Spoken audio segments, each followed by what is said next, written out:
Hello mga ka-disciple, may nagtanong sa atin, ano raw ba talaga ang ibig sabihin ng blasphemy against the Holy Spirit? Tara, himayin natin. Basahin natin mula sa Mateo 12:31-32.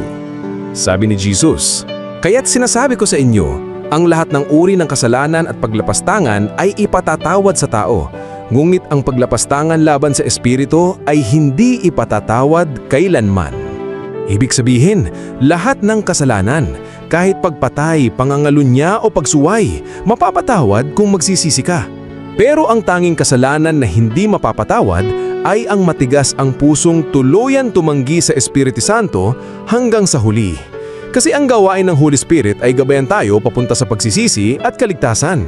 Kung tuluyan mo siyang tinanggihan, wala nang makapaghahatid sa iyo kay Kristo. Blasphemy against the Holy Spirit equals patuloy at sadyang pagtanggi sa grasa ng Diyos hanggang kamatayan.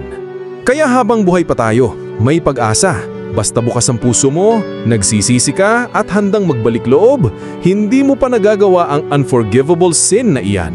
Kaya huwag kang matakot. Mas matakot kang tumigas ang puso. Lagi kang bumalik kay Lord.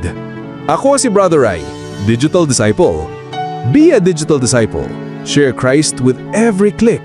God bless.